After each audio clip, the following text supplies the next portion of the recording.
Assalamualaikum warahmatullahi wabarakatuh. Perkenalkan, kami dari kelompok 11 Ilmu Al-Quran akan menjelaskan materi tentang nasikh dan mansukh. Berikut penjelasannya.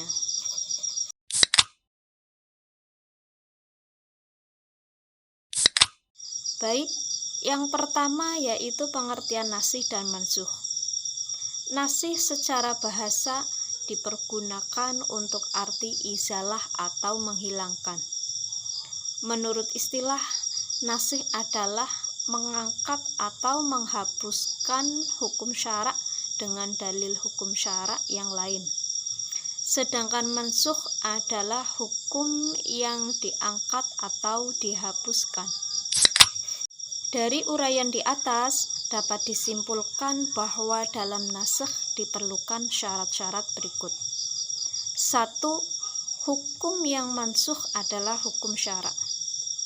2. Dalil penghapusan hukum tersebut adalah khitab syar'i yang datang lebih kemudian atau lebih akhir dari khitab yang hukumnya mansukh. 3. Khitab yang mansukh hukumnya tidak terkait atau tidak dibatasi dengan waktu tertentu. Sebab jika tidak demikian, maka hukum akan berakhir dengan berakhirnya waktu tersebut. Dan yang demikian tidak dinamakan nasikh. Selanjutnya, ruang lingkup nasikh. Dari uraian di atas diketahui bahwa nasikh hanya terjadi pada perintah dan larangan, baik yang diungkapkan dengan jelas dan tegas maupun yang diungkapkan dengan kalimat berita atau khobar yang berarti perintah ataupun larangan. Jika hal tersebut tidak berhubungan dengan persoalan kaidah yang berfokus kepada zat Allah, sifat-sifatnya, kitab-kitabnya, para rasulnya, dan hari kemudian, serta tidak berkaitan pula dengan etika dan akhlak atau dengan pokok-pokok ibadah dan muamalah. Hal ini karena semua syariat ilahi tidak lepas dari pokok-pokok tersebut. Sedangkan dalam masalah pokok, semua syariat adalah sama. Kemudian pedoman mengetahui nasikh dan manfaatnya.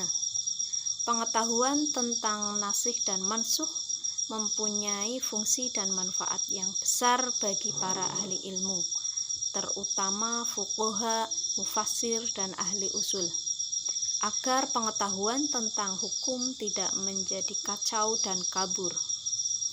Oleh sebab itu, terdapat banyak athar atau perkataan sahabat dan para tabi'in yang mendorong agar mengetahui masalah ini. Untuk mengetahui nasikh dan mansukh terdapat beberapa cara. Yang pertama, keterangan tegas dari Nabi dan sahabat seperti hadis nahaitukum an ziyaratil quburi fazuruha. Dahulu aku melarang kalian untuk ziarah, maka sekarang berziarahlah. Hadis riwayat Muslim. Kemudian yang kedua, kesepakatan umat bahwa ini nasikh dan itu mansukh. Kemudian yang ketiga, mengetahui mana yang terlebih dahulu dan mana yang kemudian dalam perspektif sejarah. Slide selanjutnya yaitu pendapat tentang nasikh. Menurut jumhur ulama, nasikh adalah suatu hal yang dapat diterima akal dan telah pula terjadi dalam hukum-hukum syara'. Untuk materi yang selanjutnya, yaitu pembagian nasikh. Nasikh ada 4 bagian. Yang pertama, nasikh Quran dengan Quran. Yang kedua, nasikh Quran dengan sunnah. Yang ketiga, nasikh sunnah dengan Quran. Dan yang keempat, nasikh sunnah dengan sunnah. Untuk yang pertama yaitu nasikh Quran dengan Quran. Bagian ini disepakati kebolehannya dan telah terjadi dalam pandangan mereka yang mengatakan adanya nasikh.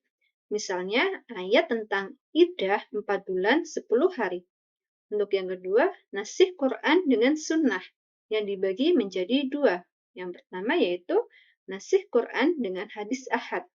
Jumhur berpendapat Quran tidak boleh dinasihkan oleh hadis ahad karena Quran mutawatir menunjukkan yakin, sedangkan hadis ahad zani bersifat dugaan. Untuk yang kedua, nasih Quran dengan hadis mutawatir. Nasih demikian dibolehkan oleh Malik, Abu Hanifah, dan Ahmad dalam satu riwayat, sebab masing-masing keduanya adalah wahyu. Untuk yang ketiga yaitu nasih sunnah dengan Quran. Ini dibolehkan oleh jumhur. Sebagai contoh ialah masalah menghadap ke Baitul Maqdis yang ditetapkan dengan sunnah. Untuk yang keempat, nasih sunnah dengan sunnah. Dalam kategori ini terdapat 4 bentuk. Yang pertama, nasih mutawatir dengan mutawatir. Yang kedua, nasih ahad dengan ahad. Yang ketiga, nasih ahad dengan mutawatir. Dan yang keempat, nasih mutawatir dengan ahad. Untuk yang selanjutnya yaitu tentang macam-macam nasih dalam Quran. Ada 3 macam. Yang pertama, nasih tilawah dengan hukum. Yang kedua, nasih hukum dengan tilawahnya tetap. Misalnya nasih hukum ayat iddah selama 1 tahun sedang tilawahnya tetap. Untuk yang ketiga, nasih tilawah sedang hukumnya tetap. Misalnya tentang kisah orang-orang yang dibunuh di dekat sumur Ma'unah. Untuk yang selanjutnya, hikmah nasih. Yang pertama, memelihara kepentingan hamba. Kedua, perkembangan tasyri' menuju tingkat sempurna sesuai perkembangan dakwah dan perkembangan kondisi umat manusia. Untuk yang ketiga, cobaan dan ujian bagi orang mukhalaf untuk mengikutinya atau tidak. Dan yang terakhir, menghendaki kebaikan dan kemudahan bagi umat. Bagian H, nasih berpengganti dan tidak berpengganti. Nasih itu ada kalanya dengan badal dan ada pula yang tanpa badal. Nasih tanpa badal itu terkadang badalnya itu lebih ringan, akof, atau sebanding mumasil, dan terkadang lebih berat, askol. Sebagai firman, asfaktum antuqaddimu baina yadana juakum sodakotin, fa'ilam taf'alu wa taballahu alaikum fa'aqimus sholah wa atubu zakah wa atiullaha wa rasulah wallahu khabirun bima ta'malun. Yang artinya, apakah kamu takut akan menjadi miskin karena kamu memberikan sedekah sebelum menggandakan pembicaraan dengan Rasul? Maka jika kamu tiada memperbuatnya, dan Allah telah memberi taubat kepadamu, maka dirikanlah sholat, tunaikanlah zakat, taatlah kepada Allah dan Rasulnya, dan Allah maha mengetahui apa yang kamu kerjakan. Sebagian golongan Mu'tazilah dan Zahiriyah mengingkari nasih macam ini. Menurut mereka, nasih tanpa badal tidak dapat terjadi secara syarah. Bagian selanjutnya yakni kekaburan nasih. Nasih dan mansuh mempunyai contoh cukup banyak, namun sikap ulama dalam hal ini ada yang berlebihan karena masalah ini kabur baginya, sehingga ia memasukkan ke dalam kelompok nasih sesuatu yang seharusnya tidak termasuk. Ada yang berhati-hati dengan mendasarkan masalah nasih ini hanya ada penukilan yang sahih semata. Sumber kekaburan tersebut yang bagi mereka berlebih-lebihan cukup banyak. Yang terpenting ialah menganggap taksis sebagai nasih, menganggap bayan sebagai nasih, menganggap sesuatu ketentuan yang disyariatkan karena sesuatu sebab, yang kemudian sebab itu hilang sebagai mansuh. Bagian selanjutnya yakni contoh-contoh nasih. As-Suyuti menyebutkan dalam Al-Itqan sebanyak 21 ayat yang dipandangnya sebagai ayat-ayat mansuh.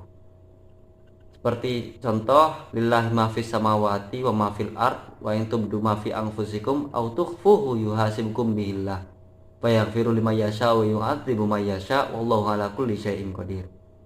Yang artinya, milik Allah lah apa yang ada di langit dan apa yang ada di bumi. Jika kamu nyatakan apa yang ada di dalam hatimu atau kamu sembunyikan, niscaya Allah memperhitungkannya tentang perbuatan itu. Bagimu dia mengampuni siapa yang dia kehendaki dan mengazab siapa yang dia kehendaki. Allah Maha Kuasa atas segala sesuatu. Demikian presentasi kami. Bila mana ada kata-kata yang salah, kami ucapkan mohon maaf yang sebesar-besarnya. Sekian dan terima kasih. Wassalamualaikum warahmatullahi wabarakatuh.